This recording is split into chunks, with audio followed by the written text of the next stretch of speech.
What's up YouTube, Capital G here talking Deskbots in this video, and Deskbots are getting a new field spell called Deskbot Base, which is pretty cool because if you like Deskbots or you're just interested in a pendulum deck that is somewhat under the radar, Deskbots might be for you, and it shows that Deskbots are going to be getting at least some more support in the future. This is good because more so than ever right now it seems like archetypes they're not guaranteed to get multiple sets of support. If you look at Arrow Mages or Gradles, they just got like one set of support and then that was pretty much it. So Deskbots, they've been running for a while, but they still only have like 9 cards and they aren't even all in the TCG yet.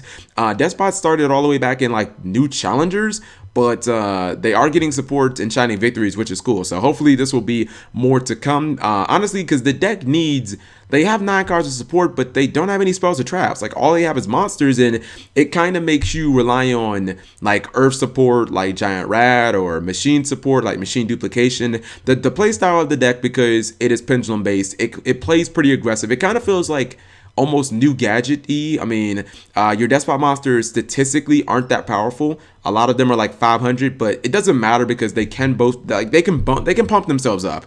A lot of them get powered up by the amount of Deskbot monsters you have on the field, or one of them can like send one monster from the deck and it gets buffed that way. So they can actually surprisingly do a ton of damage, and this is like one of those sleeper decks where don't leave your field open against Deskbots. Like there's a chance you could get OTK'd even if they're not running limited removal, which a lot of them don't run, but they still can run it, and they can do it effectively. Now, this field spell kind of facilitates big damage plays a lot more with the first effect. This card has 3 effects. Here's what it looks like, by the way. And I mean, it just looks like a base that the Deskbots all live in, and you can see Jet is like flying out and whatnot. But anyways, first effect is Deskbot monsters on the field gain 500 attack and defense. So this deck will routinely summon 2 to 3 monsters in a turn, mainly because, well, this guy special summons himself back from the graveyard. This guy specials 1 when it's normal summon. This guy searches a card, by the way.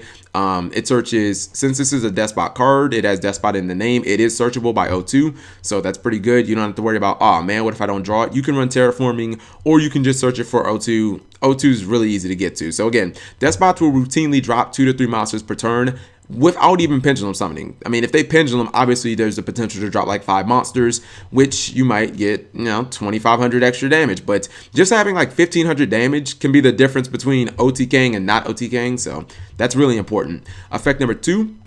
Once per turn, you can reveal any number of Deskbot cards in your hand to your opponent, shuffle them into your deck, draw a number of cards from your deck equal to that amount. This is even better than Kozmotown's effect, because with Kozmotown, I'm like 90% certain that you have to send monsters back. With this card, if you happen to, just worst case scenario, draw 3 copies of Deskbot Base in your opening hand, okay, well, you can just play the 1 base and then send the other 2 back to your hand. If you have Kozmotown, you're just fucked. You just have to deal with it. So it's actually, this shuffle effect is actually better than Kozmotown. And it also means that this deck should brick like a lot less often, because you can get your speller trap, so you can get, whatever Deskbot cards you need. So to me, this seems like an instant staple just based off that. Then there's the off chance that you might activate the 3rd effect, which is pretty nuts. It seems pretty powerful. Effect number 3, banish 9 different Deskbot cards from your field and or graveyard except Deskbot Base. Return all cards your opponent controls in their hand and in their graveyard to their deck. So essentially, outside of the field, you can essentially wipe your opponent's graveyard clean, and you can wipe their hand clean. So all they'll have essentially is what's on their field. Although, a lot of people would argue, myself included, that face up on the extra deck is like another resource. I wish this card would have hit that too. It would have been really good. Like, I feel like any effects that hit graveyards now need to start hitting like face up extra deck. Like, we need like a soul exchange and stuff like that for the face up extra deck, but that's all beyond the point. This effect seems pretty good, just getting rid of your opponent's hand. I just don't really know like how conceivable it is that you're actually going to use this effect often in a duel. Maybe in the late game, yeah, probably. If you've used like Machine Duplication in the early game and stuff like that. But like early in the duel, I don't really think you should be thinking about this.